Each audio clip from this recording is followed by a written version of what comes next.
Hey guys, how's it going? It's Al. 2022 fantasy football season. It's here. It's always here. It's always football season. There is no off season. And so we're going to talk about my top 10 quarterbacks for 2022. We're a couple of weeks before the NFL draft. We're going to revisit this. That's when I start drafting my best ball teams, is right after the draft, right around May. Like the 1st of May, I start drafting best ball. Why are you drafting fantasy football teams so early? Because if you have a better view of where things are and where they're going to go, you have a much better chance at getting an edge on your competition by drafting early, because value has not consolidated. The public has not made their opinions yet. Everybody has not just kind of grouped themselves, and you're going to find players that are massive values that you can get at a 2, 3, 4 round discount versus the field. But what about injuries, Al? Yeah, well, everybody's going to take that same injury risk, and yeah, you might lose a player. But in best ball, which is the way that I like to draft early, it's a game of attrition anyway, and it's not like my teams take on more injury risk in those situations than other teams. So if you feel that you're on top of things and that you're better than the field at fantasy football, drafting early is not a negative for you. It's a big, big positive, because if you're making better decisions in rounds 4 through 12 than your opponents, and if you are a sharp player, you most certainly are, you give yourself a much bigger edge versus the competition. So thank you guys for being here on the brand new fantasy football channel. Make sure that you drop a like on this video, leave me a reply down below. Why don't you list off your top 5 quarterbacks for me in order in the replies down below? Subscribe to the channel, ring the notifications bell, and let's go. He's a legend.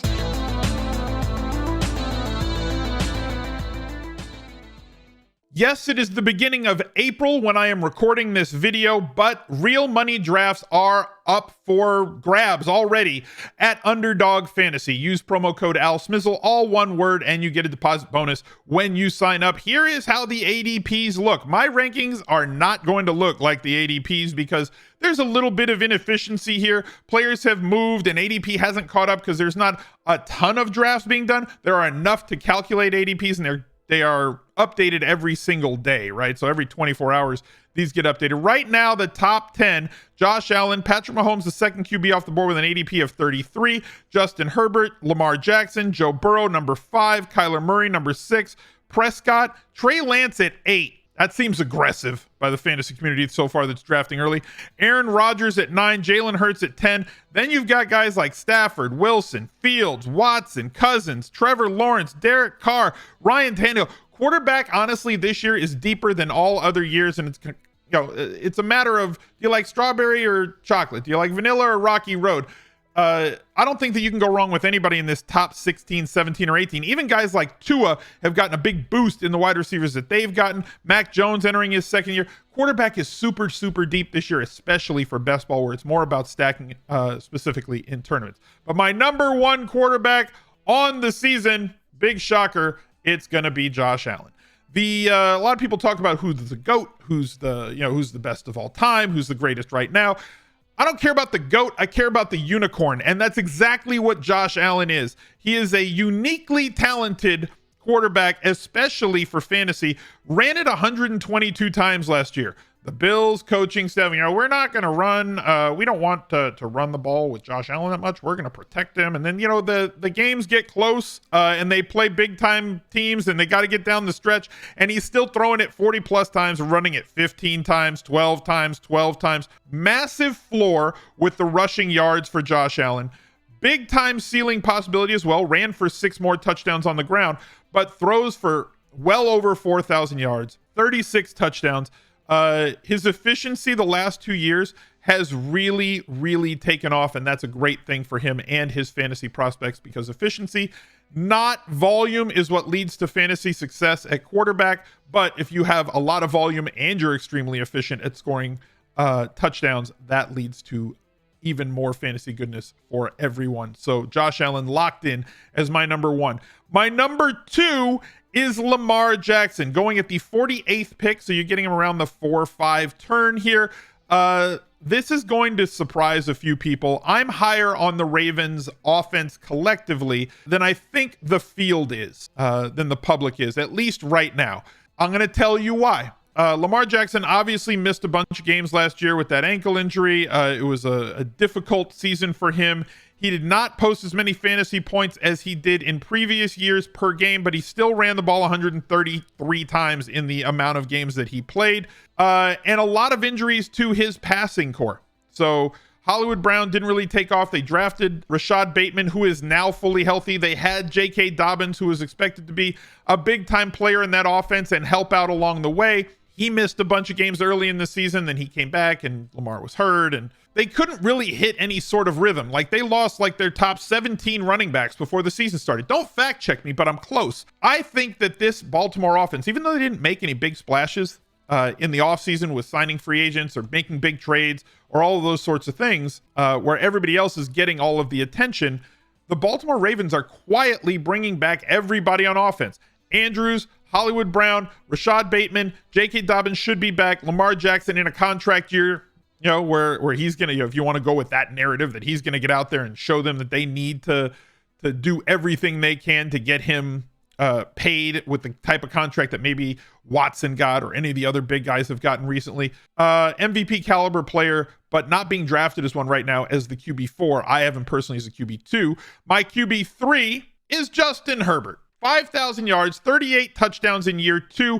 He's been very efficient, and especially very efficient in his first 2 years versus the rest of the quarterbacks in the league. Something that I like to look at, if we come over here to profootballreference.com, and you come down in this spot right in here, adjusted passing, right? So this stat category up here, his age 22 season, which was his rookie year, and his age 23 season, which was last year. These numbers, 100 equals league average. So he was 6% above league average in terms of yards per attempt, 10% above average in net yards per attempt. Usually quarterbacks don't have their most efficient years their first 2 years of their career, and in year 3 they tend to take off. Now, where his efficiency could improve is in interceptions, which means that he's not giving the ball to the other team as much, and drives would be ending in touchdowns. Now, we saw a massive leap from specific guys. Josh Allen saw a leap from, like, his numbers in his first 2 years were like 80 and 90% in these. He was 10% below the league average, 15% in some categories below the league average.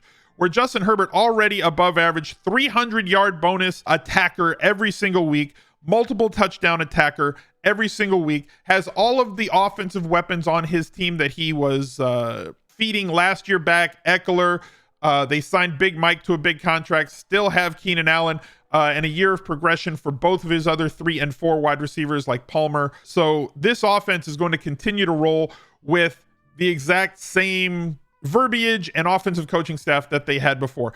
Love Justin Herbert this year, and I have him ahead of, as you can tell already, Patrick Mahomes. I know you're mad, and I'm sorry, okay? This is not a slight to Patrick Mahomes. This is just reality right now.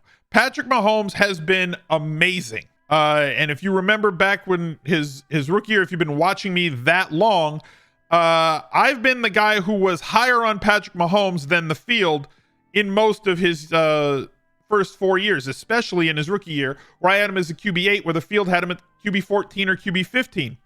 My problem here is that the Chiefs are reshaping their offense, partially based on the salary cap, because they didn't want to have to pay Tyreek Hill the way that Devontae Adams got paid by the Raiders. So they traded him and they replaced him with Juju Smith-Schuster. So Juju Smith-Schuster is going to get a bump because his market share in a really good offense is going to be higher than it was with, you know, noodle-armed Ben Roethlisberger the last couple of years in an offense that wanted to run the football. Tyreek Hill is a unicorn in his own right. Tyreek Hill has the most 20-plus yard touchdowns over the last 4 years in the league. He has 20 of those. The next highest is 13. It's not even a close gap. It's a massive gap. He is an outlier when it comes to scoring long touchdowns. Now, what that does to the way that a team gets defensed is that it's going to open everything up underneath. You remember how the Raiders looked last year after the Henry Ruggs car accident, and all they had was Hunter Renfrow,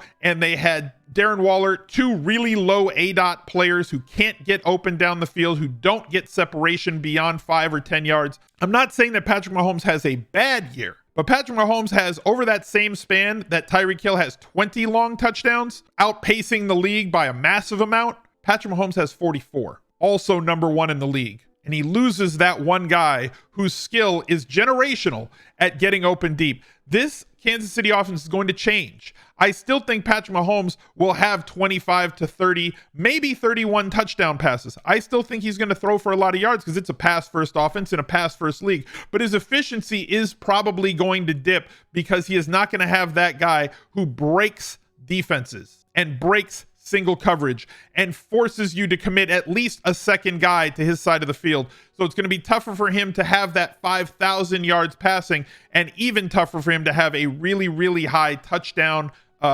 percentage on the other side of it. So I have him as my QB4. I will not be drafting him over either Justin Herbert or Lamar Jackson. I could be wrong. If you want to draft him higher, that's fine. I'm never right about everything. I'm willing to take chances and buck the trend, and always willing to take chances versus the public when I'm drafting, especially with high equity players. Number 5, Tom Brady. He's not retired. He is retired. The hokey pokey's done. All the jokes about he was only able to be a dad for like 30 days. His kids have to play Madden just to spend quality time with their dad. All the dad jokes, fine, whatever. He's back, and he's fabulous. Every weapon back on offense. Got Fournette back. We should be able to see a return from Godwin. No, Antonio Brown's not there in this slot, but they signed Russell Gage. Yes, they got rid of their coach who moved up to the front office with Arians. This offense is going to be run by Tom Brady, and Tom Brady's going to do what Tom Brady wants to do, which is throw the ball over the field to guys like Mike Evans, who is a tremendous fantasy player in his own right at scoring touchdowns. Godwin should see a return. I believe he will be fine. We'll see what they have at tight end, whether it's Gronk or somebody else, and a great pass catching back for the last 2 years in Fournette. 35 to 45 touchdowns, definitely probable. Not going to get much on the ground at all for him, but 5,000 yards and 40 touchdowns is nothing to shake a stick at. I do prefer running quarterbacks because they give you a higher floor, but efficiency over everything at quarterback. When you have a guy that's going to have a floor of probably 35 touchdowns, considering that he plays all the games, it's tough to ignore that. My number 6 quarterback, Jalen Hurts. I know y'all are going to be mad about this one, but like, you can't ignore one thing. The rushing attempts. 140 of them last year, entering his 3rd year, where quarterbacks do tend to take a leap in terms of their efficiency. He does have that full season of starting under his belt. We saw him through half the season was the QB1 overall. So we know what he can do, especially when they utilize him around the goal line. The Philadelphia Eagles led the league in terms of rushing touchdowns last year, no small part due to the amount of inside the 5 carries that Jalen Hurts received, ending in 10 rushing touchdowns. Now, we can make the argument that, you know what, well, Jalen Hurts rushing touchdowns are not sticky from year to year. We saw Kyler have double digits one year. We saw Lamar Jackson have double digits one year. And we saw Jalen Hurts have that last year. So that could regress. However, if his inside the 5 carries remain sticky, which is probably the way that they're running the offense right now, because Miles Sanders didn't have 1 rushing touchdown last year. If Jalen Hurts gets the same amount of inside the 5 carries that he got last year, those touchdowns should not regress by a large margin, and he could also score some from further out. I expect some growth from Devontae Smith on the outside, and I would not be shocked if they added another pass catcher on the outside to what they signed in free agency, opening him up a little bit and increasing his efficiency through the air. So if he throws for 3,300 yards and 20 touchdowns,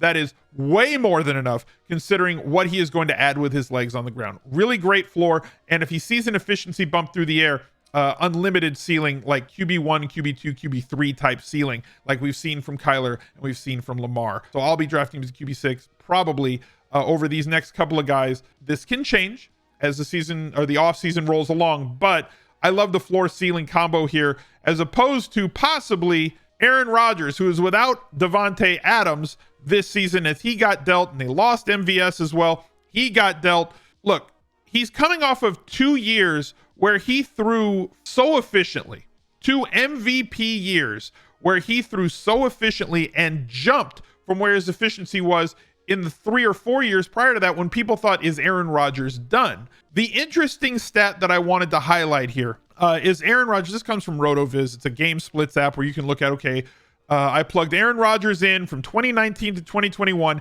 The in split category are games where Devontae Adams played. And in those games, he averaged 23 fantasy points per game. But in the 7 games where Davante Adams didn't play, he averaged almost 27 fantasy points a game. Threw for 292 yards in those games per game as opposed to 254. Threw for more touchdowns. Super small sample size of 7 in those games than he threw in the games with Davante Adams in total. Also larger sample size. Threw for less interceptions. But the same amount of attempts and the same amount of completions.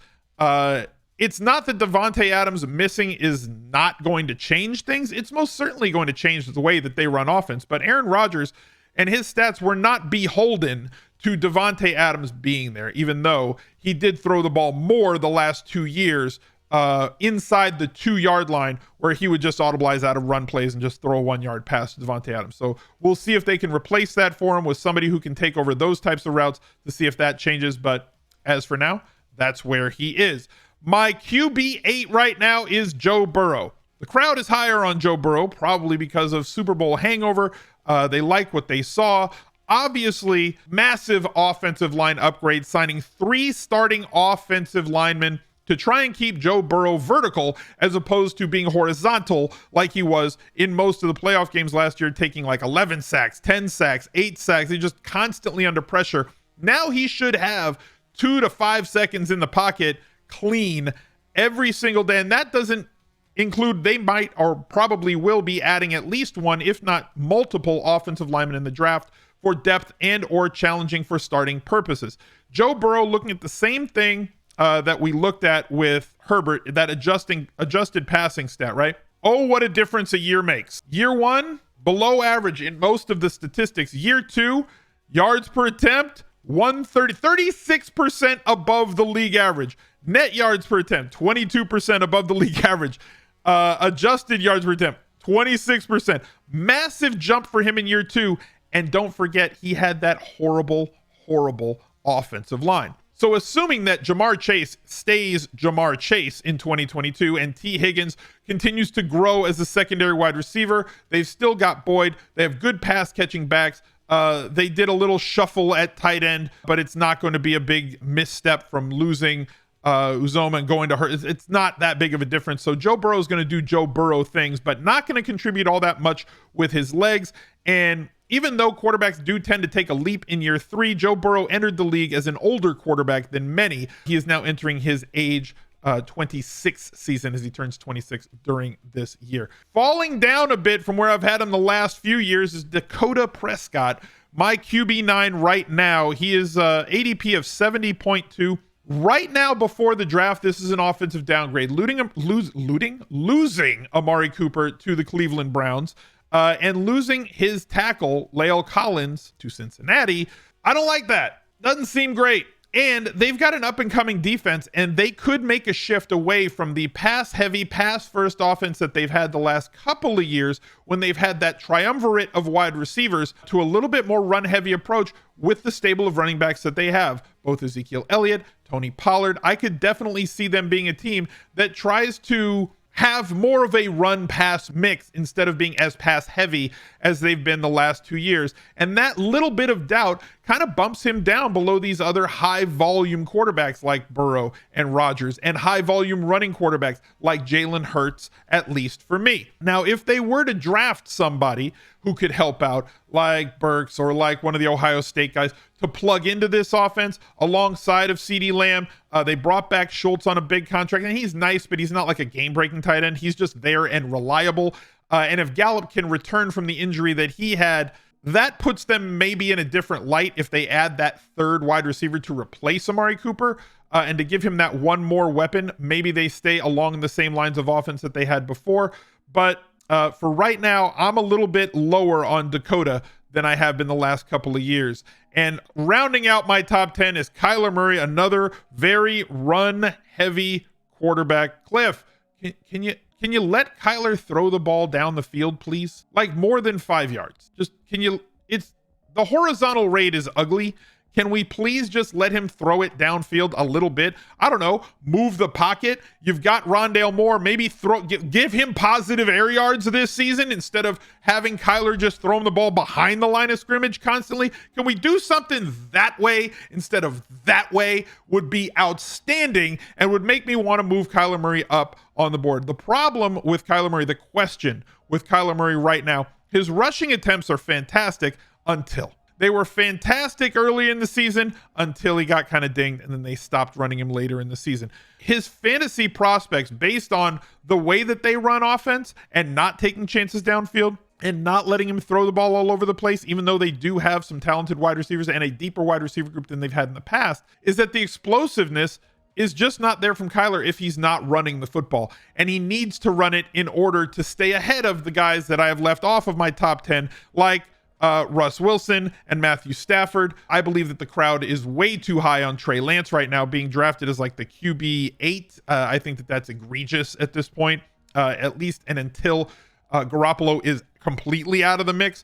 And then we still have the specter of Deshaun Watson, if he is not suspended, would leapfrog Kyler, at least in my mind, and probably a couple of other guys on this list. So hopefully you liked the video. Let me know who you disagree with. Let me know who you would have in your top 10, and look out for another video right there. He's a legend.